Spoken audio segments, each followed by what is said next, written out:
Falls, the West Regional. St. Cloud State, the #1 overall seed, will take on the Air Force Falcons, making their second consecutive appearance in the Atlantic Hockey Tournament Championship. Well, this is where myself and Clay Matvick are going to be in St. Cloud, the #1 seed. We're looking forward to seeing him out there against Air Force. But St. Cloud, again, experienced team that's deep. It's going to be tough for Air Force to handle. And Air Force took down Robert Morris as a 5 seed. Minnesota State is the regional 2 seed. The Mavericks and head coach Mike Hastings still in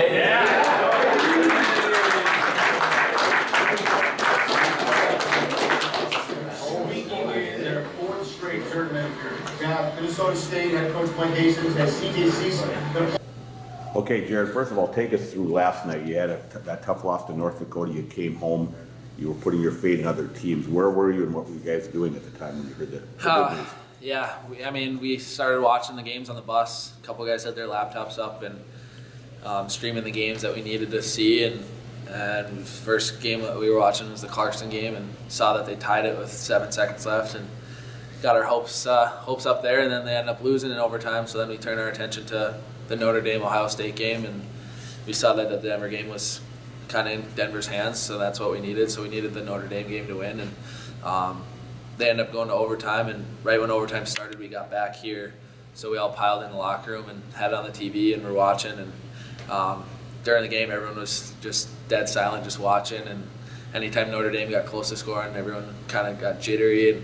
And when they finally scored, we just erupted, and we knew that we knew the scenarios going in. So we knew that we were going to be in after Notre Dame won. So it was kind of a hectic moment in the locker room. We were all jumping up and down and screaming and saying that we're still breathing, we're still alive. So yeah, it was obviously not the way we wanted to do it, but we'll take it any way we can get it, and we got another chance on Friday here.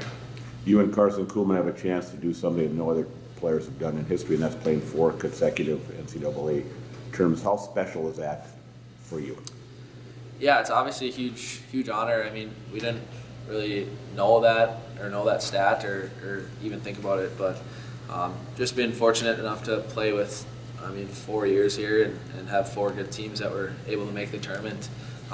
It's obviously something that doesn't happen often, and I think as the week goes on, as we head into it, we'll be able to think about it a little bit and just know the opportunity that we have and how special it is and how hard it is to do. But we're just going to go in and take it one game at a time, and I mean, obviously it's a 1-game shot, so it could be our last one, and we could have 3 or 4 more. So it's obviously a big accomplishment, and it's credit to the teams that we've had here and all the guys that have put on that Bulldog sweater. You're in a regional where you're very familiar with with at least 2 of the other 3 teams. You open up with Minnesota State. Is that a positive? You look at it as a positive versus it maybe going out to an East Regional where you're playing a team that you haven't seen?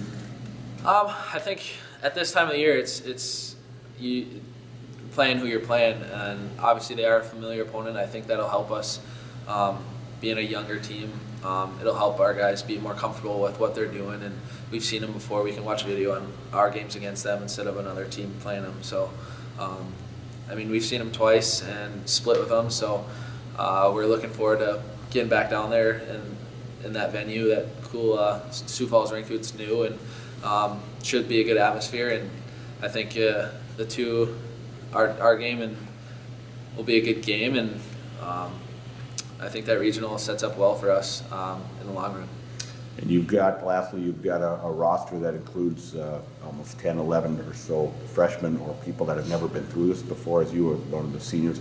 What kind of advice do you give to them? You got a little taste of it this last weekend, but what kind of advice do you give to them now that you're playing with that one-and-done scenario? Yeah, just everything's magnified. I mean, you got to be really on your game, and mistakes are going to happen, but you just got to try and limit them the best you can, and just kind of take it all in. Don't be nervous. It's another hockey game essentially, but on a big stage. And I think the guys in our locker room, whether it's senior or freshman, we've all played in big games before. So we just got to tell everyone to keep within themselves and play their game. Okay. All right. Thank you, sir. Appreciate it. Thank you.